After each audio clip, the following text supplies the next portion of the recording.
Concerning creation, I think we may have stumbled onto an interesting topic. And concerning the creation of the quote-unquote world.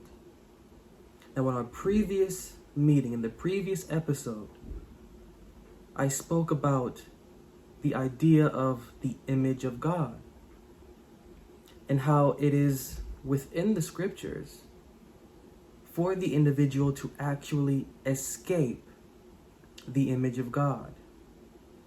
And we went through and looked at what this was. And then I made another claim that the image of God is the blueprint of the religious world. That it is the blueprint of the religious world. Is that an assumption? Is it an assumption that if nothing else existed, but we only had Genesis 1, is it an assumption to say that what is written in Genesis 1 is not a literal creation,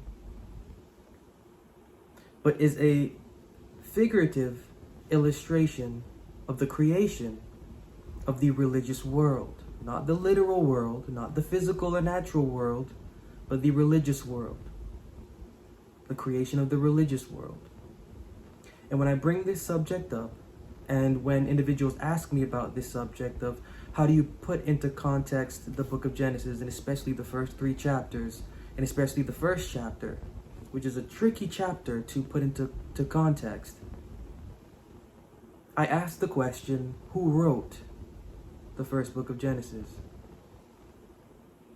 And the traditional answer is always given, which is Moses. Some may boldly say, I don't know, but the traditional answer of Moses is given.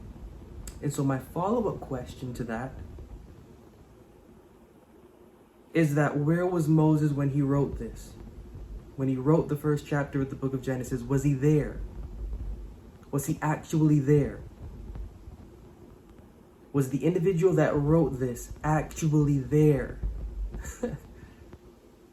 And there's never an answer after. There's never an answer after. They want to answer, but depending on how they would respond, it would challenge everything that they then believe. Because the individual that wrote the first chapter of the book of Genesis was not there. So despite whether they answer or not, my then follow-up question is, if the individual that wrote this was not there, and you and I can know that that's true, that this individual was not there, with a pen and a paper at the beginning of time, writing this down, how then did this individual get this document? How did they get this understanding? How did they get this? In what context? To which there is no answer after that. Because again, depending on how they answer, that would challenge what they hold to be true about what they're reading. And so due to the silence, I then follow up by saying the context of this matters. The individual that wrote this was not there. That means that this is not something literal.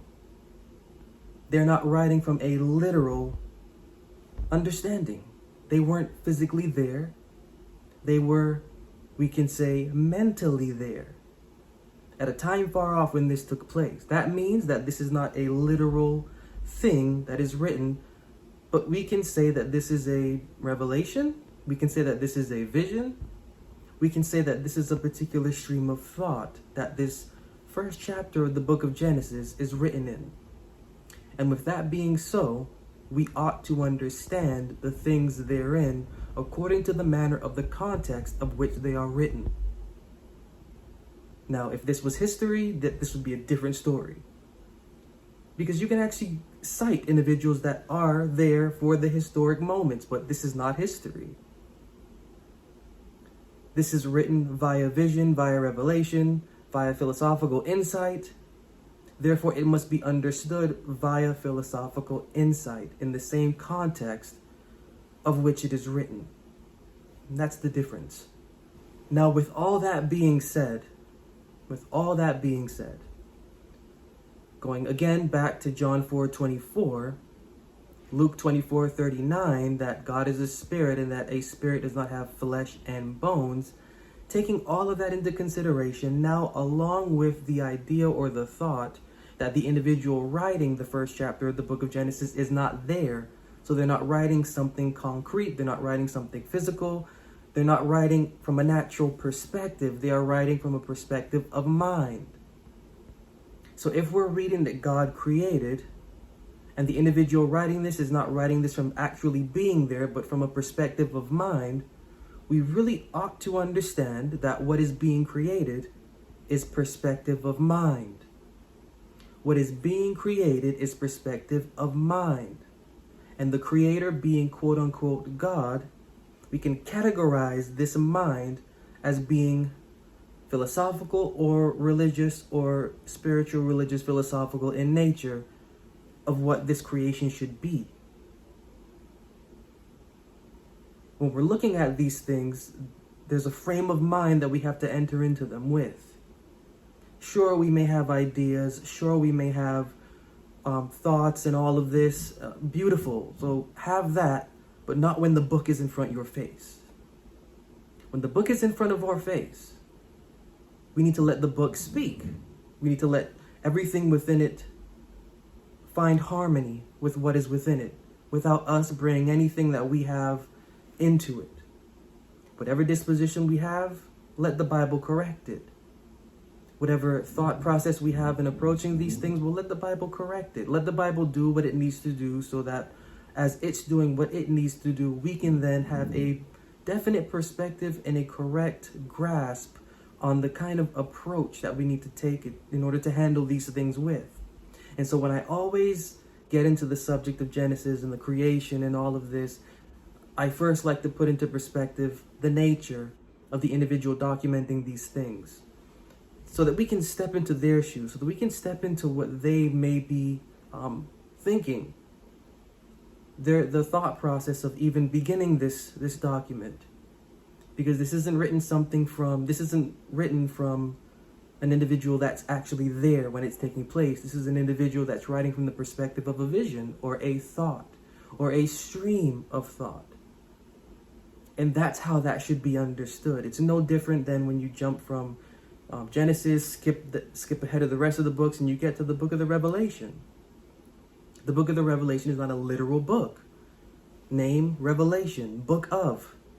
That means it needs to be understood according to how Revelation is interpreted. And specifically, while that may be vague, how the Bible interprets Revelation. Because the Bible has a process of interpreting vision.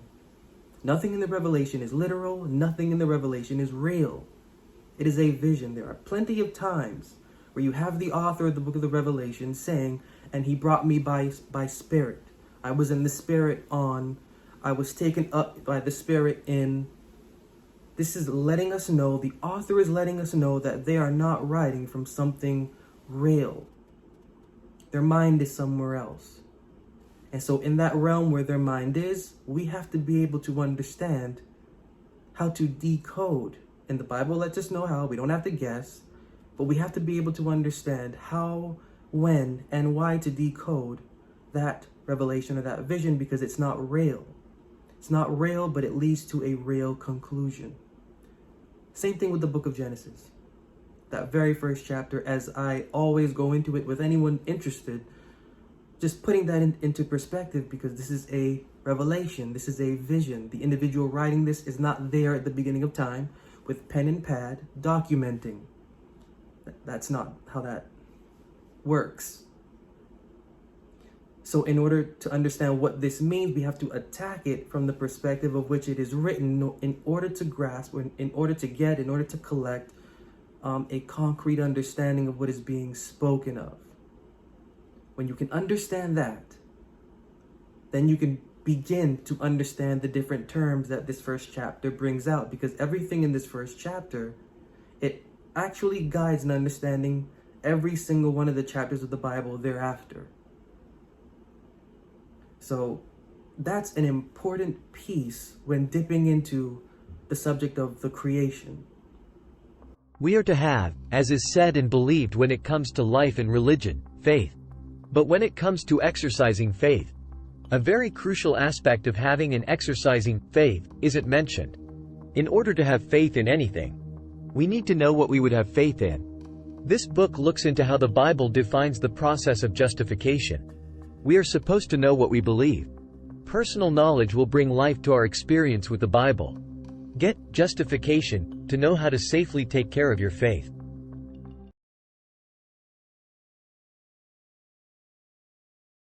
And so if the creation, as is in the book of Genesis, if we are not supposed to take this as literal, how then did this creation take place? We touched on the image of God in the previous message. We saw everything connected with that. And nothing connected with that is really concrete. Everything connected to the image of God is a definition broken down by a definition, by a definition, by a definition, until you actually get to understand what the mind of character is fulfilling the role of image of God. And so breaking that down and seeing how that operation works and understanding that this is a vision that we are seeing, a revelation, not for the natural world in Genesis 1, but of the religious world. How is the world created? How does the Bible tell us that the world was created? We know Genesis will tell us that God said, and it was done, and God said, and it was so, and God said, and he saw that it was good. We understand that. But is there anywhere else that we can go to understand how the world was made according to the Bible? Remember, we're strictly remaining with Bible here. Let's not insert ourselves. Not inserting myself. Let's just let the Bible talk. In the book of Jeremiah 27 and verse 5. Jeremiah 27 and verse 5, just one verse. Jeremiah 27 and verse 5. I have made the earth, the man and the beast that are upon the ground, by my great power and by my stretched out arm, and have given it unto whom it seemed meet, unto me. So when we're thinking about how the world was created, it was created by power, by an outstretched arm, by a particular hand of power. Jeremiah 51, verse 15. We get a bit of a better answer. Jeremiah 51 and verse 15. Jeremiah 51 and verse 15, it reads, He hath made the earth by his power, which we know already from the previous chapter and verses from the book of Jeremiah. He hath made the earth by his power. He hath established the world by his wisdom. And he hath stretched out the heaven by his understanding. So now we have the world and the earth. We have a better understanding of how that was created. And then we have another creation going on called the heaven. Now, the heaven created, understanding has created that. What is considered to be the world, what is considered to be the earth, created by power, which power we now understand is wisdom. A specific wisdom created the world. A specific wisdom created the world. It was wisdom. The foundation of this earth, the foundation of this world is a certain wisdom. Isaiah 48 verses 12 and 13. Isaiah 48, 12 and 13. Isaiah 48 verses 12 and 13 reads, Hearken unto me, O Jacob and Israel, my called. I am he, I am the first, I also am the last. Mine hand also hath laid the foundation of the earth, and my right hand hath spanned the heavens. When I call unto them, they stand up together. So what we're seeing here is that although wisdom is attached, a hand is also attached. What laid the foundation of the earth is the hand of the one that made it. And of course, we can gather that this particular hand from reading the previous verses is a hand of wisdom. But when the heavens and the earth were made, a hand laid them. Now, what is this hand? when we get into the imagery of hand in the scriptures, it's not a literal hand. It is simply an instrument. So a particular instrument, when it came or when it comes to the world being created, is the one that span, is the one that laid, is the one that did everything that was necessary in order to have things be in order as they are and as they ought to be. Something really interesting that I do before I get into another verse, for understanding the context of the word world within the scriptures, I like to direct to the book of John, chapter 18, verses 19 and 20. The book of John, John 18, 19 and 20. John 18, 19 and 20. Verse 19 reads, "The high priest then asked Jesus of his disciples and of his doctrine. Jesus answered him, I spake openly to the world. I ever taught in the synagogue and in the temple, whither the Jews always resort, and in secret have I said nothing." Now the author of the book of John is defining for us the world. This world is the place whither the Jews resort. This world is the synagogue. This world is the temple. The idea that the author of the book of John wants the reader to get is that the world in reference is not the natural world. The world in reference is the world of religion, and specifically the world of the Jews' religion. This term world, this term earth, as it's thrown around in the Bible, has primarily no use in the natural context. It is always in relation, in a majority of the context, it is always in relation to the religious world. What is created by wisdom is the religious world. Sure, the natural world is created with a particular wisdom, we could say. There is a particular wisdom that goes in to what we can see is creation, sure. But that's not what the Bible's talking about. The Bible makes plain that the kind of creation it is in reference to, because of the context laid out, is the creation of the religious world. The creation of the religious world, and by a particular hand. So Isaiah 10, what is this hand? Isaiah 10, 12 and 13. Isaiah 10, verses 12 and 13. "Wherefore it shall come to pass that when the Lord hath performed his whole work upon Mount Zion and on Jerusalem, I will punish the fruit of the stout heart of the king of Assyria and the glory of his high looks. For he saith, by the strength of my hand have I done it, and by my wisdom.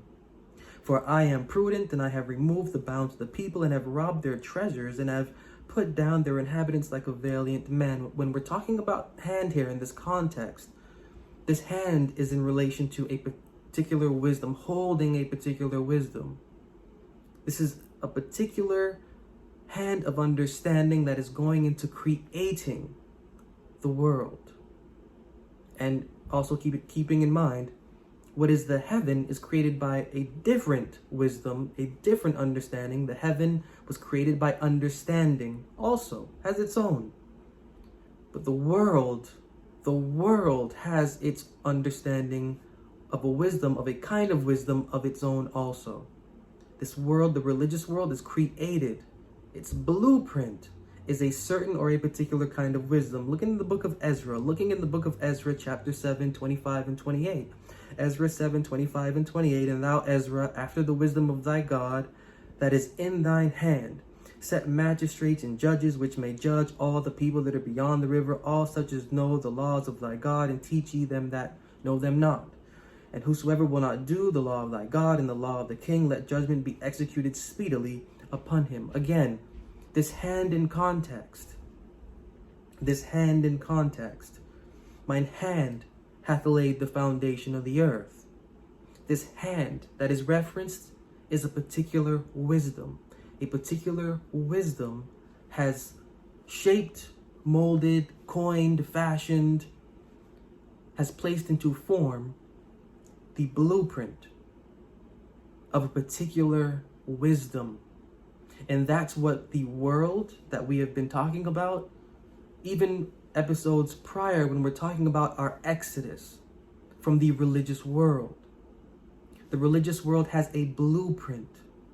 There is a particular code of ethic philosophical ethic that the religious world is created with, and we can't get out of that. That's what the Bible here is saying. That's what these authors are pointing to.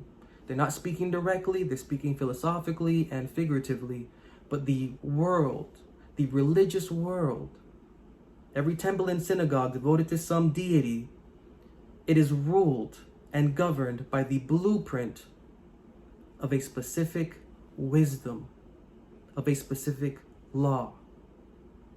Knowing Bible is a course for learners wanting to grow closer to themselves and to their Creator. There is a reason why we trust the Bible. There is a reason why the Bible moves us to celebrate it. There is also a reason why we feel hesitant to let the Bible's words satisfy us. Traditional religious theory isn't always satisfactory. Carrying a belief without proof will soon aggravate our thoughts and feelings. Knowing Bible is a course that is designed to wake us up to who and what our belief is. Knowing Bible is for learners that want a living experience beyond conventional religion. Don't let this educational opportunity slip away from you. Why is this interesting? Well, it's interesting because even though the Bible lets us know that the world or the religious world is created with a particular wisdom that is inescapable for the ones living within it. The religious world is created by a hand of wisdom, a particular law, in which, again, is inescapable for the ones living within it. There is within the scriptures, within the Bible, within the core of the Bible's philosophy, the idea of a movement or of an exodus from that blueprint. Now, looking in the book of Isaiah 29, 13, and 14, looking in the book of Isaiah 29, 13, and 14, again, that's Isaiah 29, 13, and 14, it's reading, "Wherefore the Lord said, For as much as this people draw near me with their mouth and with their lips do honor me, but have removed their heart far from me, and their fear toward me is taught by the precept of men," this is the blueprint of the religious world. Their fear toward me is taught by the precept of men. This is the blueprint. This is what is called the philosophy of the religious law. Their fear toward me is taught by the precept of men. Continuing to verse 14. "Therefore, behold, I will proceed to do a marvelous work among this people, even a marvelous work and a wonder. For the wisdom of their wise men shall perish, and the understanding of their prudent men shall be hid." Now, this is very specific because I will do a marvelous work among this people. Now, this is talking to a specific people, and I'm not talking about race. I'm talking about religious philosophy. To the individuals here, they have a religious philosophy given to them by Moses, which philosophy is righteousness by what is handwritten, or the philosophy of the religious law. Now, this is their wisdom. The wisdom of these people is the blueprint of the religious world. The blueprint of the religious world is what is called the image of God, as we saw from the previous episode, from our previous meeting together. The image of God is not a literal image, it is a mind of character. And because this is God, and God is categorized, we can just say religion.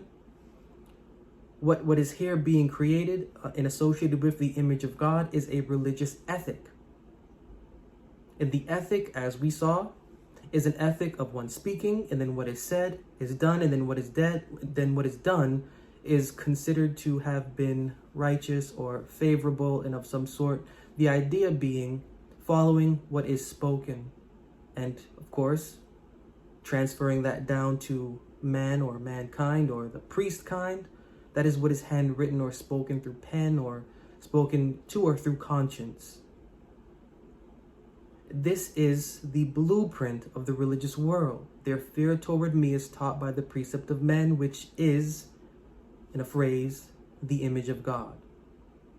Now, the image of God, according to this, the fear of quote unquote God being taught by the precept of men or by handwritten religious law is to be overturned. This wisdom is to be overturned, which overturning we find in the figurative illustration, breaking that down, of the crucifixion, of that body representing not a literal body as the author of the book of Galatians would have us understand it, but as representing the philosophy of the religious law. Christ has redeemed us from the law.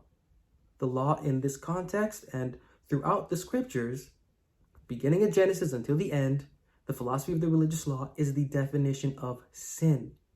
That's why it's crucified. And the idea of that crucifixion being an idea of this is wrong to do. The blueprint of the religious world is wrong. It's wrong. And that's why the author goes on to say in that same Galatians 3:13, because Moses wrote, "He that is hanged is accursed of God." Now, what is hanged should not, according to the author, be looked at as a physical body, but as a body of understanding. It's interesting to hear all of this because the scriptures, while saying that they are framed around the philosophy of the religious law, at their heart is a philosophy saying you need to get out of the philosophy of the religious law because it is sin. And so that's the ultimate conflict when you go from Genesis 1 to Genesis 2, that creation and then the resurrection of the revival of this character called Adam. You're seeing the controversy meet. And so when we're talking about getting away and escaping from, having an exodus out of the image of God, it runs a little bit deeper, or more than a little bit deeper than what we think.